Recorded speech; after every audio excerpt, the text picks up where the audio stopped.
Na Ucrânia existe um confronto entre um boxeiro apoiado pelo Ocidente e um homem forte apoiado por Moscou. O ex-campeão de pesos pesados Vitali Klitschko adverte para o perigo de uma guerra civil. O presidente Yanukovych e a Rússia dizem que a oposição está a sequestrar um governo eleito. O Ocidente oferece um resgate se ele aceitar um governo reformista. Yanukovych pode ainda rejeitar um acordo com o Ocidente se o FMI continuar a insistir na flexibilidade da moeda e a cortar os subsídios, ou conseguirá a oposição acertar um compromisso desconfortável de trocar as celas pelos corredores do poder. Qual deve ser a intervenção da UE? Bem-vindos a The Network. Aqui no Parlamento Europeu, em Bruxelas, temos Rebecca Harms, eurodeputada alemã dos Verdes, membro da Comissão Parlamentar de Cooperação entre a União Europeia e a Ucrânia. Também no estúdio da Euronews, em Bruxelas, temos Amanda Paul, do Centro de Política Europeia. E aqui no Parlamento Europeu, Stefan Blockmans, investigador sénior e chefe da unidade do Centro de Estudos Políticos Europeus, o CEPS. Bem-vindos. Uma questão para todos, começando por Rebecca. A Ucrânia está à beira da guerra civil e de quem é a culpa? Da Rússia, da União Europeia ou das duas? Este dia mostrou outra escalada de violência nas ruas de Kiev. Acho que por trás disto estão as ideias de Viktor Yanukovych e dos seus amigos políticos.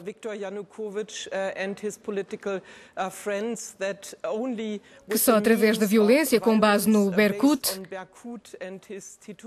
e nos seus amigos titushkis, se conseguem livrar do movimento não violento pacífico. A propósito, devo mencionar que convidámos tanto a oposição como o governo, mas não puderam comparecer devido a estes últimos desenvolvimentos dramáticos. Amanda, de quem é a culpa do que está a acontecer agora? Sim, concordo que possamos principalmente colocar a culpa no presidente Yanukovych e nos seus aliados. Claramente não está interessado em qualquer acordo político. A violência não é o caminho a seguir, mas acho que do outro lado os manifestantes não vão desistir, independentemente da violência que usar. Vão lutar pela liberdade e vimos que estão dispostos a morrer por ela. Stefan, acha que é o início de uma guerra civil? Não no imediato, mas acho que há um grande risco de radicalização, que também vemos do lado dos manifestantes.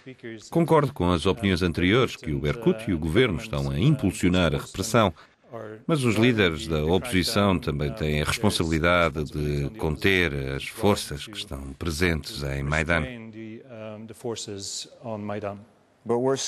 Mas vemos que é difícil para a oposição manter o controle. Rebecca, vê a Ucrânia entrar em colapso e em benefício de quem? O meu sentimento desde o início deste movimento contra a corrupção e a favor da lei é que o movimento destes cidadãos é muito mais forte do que antes na Ucrânia. Esta luta contra a corrupção é o que torna Yanukovych e os outros tão nervosos.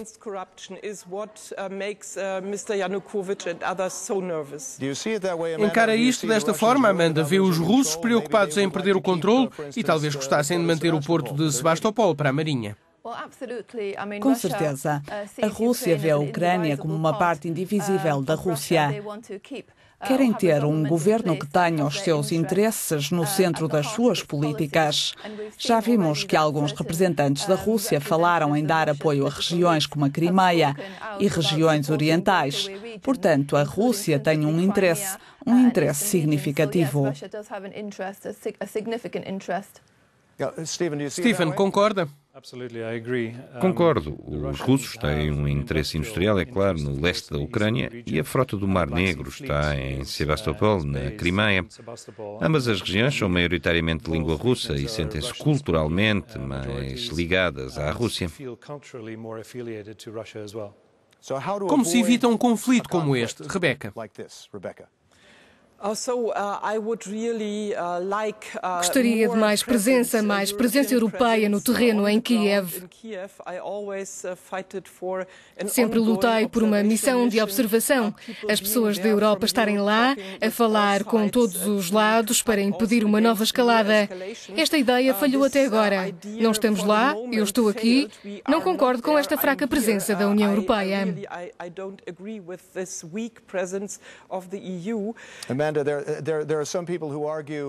Amanda, algumas pessoas argumentam, as autoridades alemãs, por exemplo, defendem que deveria ser a OSCE aqui porque os russos fazem parte e a OSCE seria mais um elemento neutro, mais observador. É preciso parar de discutir sobre quem faz o quê. Temos de parar com os slogans. É preciso ter acesso político ao mais alto nível e transportá-lo para as ruas para parar o banho de sangue. A União Europeia tem de dar passos mais decisivos. É preciso avançar com sanções específicas, o congelamento de bens, proibição de viagens a pessoas que podem influenciar os membros da Rada e da elite política da Ucrânia. Precisamos de ações imediatas. E sobre a oferta que a União Europeia está a fazer e que Yanukovych recusou? Alguns dizem que estava seguro em não aceitar da maneira que estava. Steven, acha que a União Europeia estava a oferecer o suficiente para que Yanukovych aceitasse um compromisso para um acordo de parceria? A oferta não era para Yanukovych em particular, a oferta era para a Ucrânia e para o povo ucraniano. Acho que a oferta em si era boa o suficiente. Talvez a curto ou médio prazo o impacto económico devia ter sido negativo do lado ucraniano, especialmente com este país à beira da falência. A UE podia ter estado mais próxima numa fase anterior, prestando assistência técnica e financeira. Rebeca, há um eurodeputado polaco que apela a um plano Marshall. Uma espécie de plano Marshall, um plano de ajuda para a Ucrânia e não uma lei marcial. Preferia que a União Europeia tivesse melhores ofertas para o desenvolvimento económico e da civilização do país. Mas até agora o FMI, os Estados Unidos e a Europa só estão a negociar sobre este assunto. Alguns argumentam que a Ucrânia deve seguir tanto um acordo de associação com a UE como algum tipo de acordo de comércio com os russos. Se encara esta opção como uma saída, Amanda?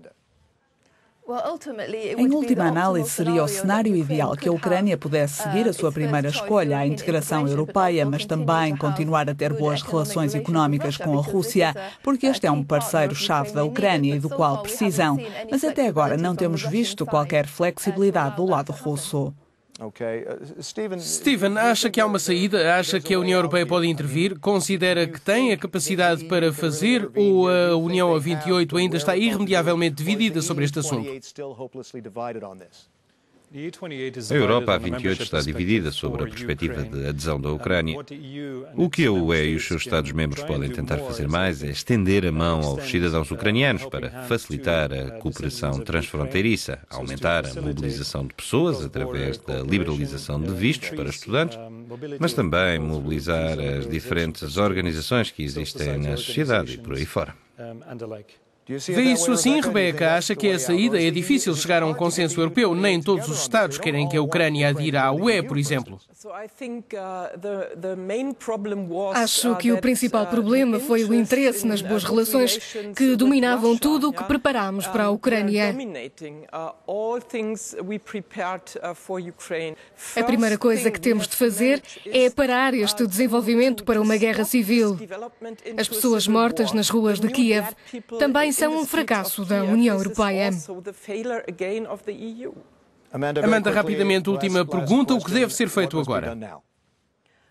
A União Europeia tem de agir de forma decisiva agora. Precisa de estar no terreno. No seguimento deve estar uma estratégia adequada para a Ucrânia, de mãos dadas com uma para a Rússia. São nossos vizinhos e há 45 milhões de pessoas que precisam de nós. Muito obrigado a todos. Gostaria de agradecer aos nossos convidados. Rebecca Harms, Amanda Paul and Steven Blockmans. Até à próxima em The Network. Thanks for connecting with The Network.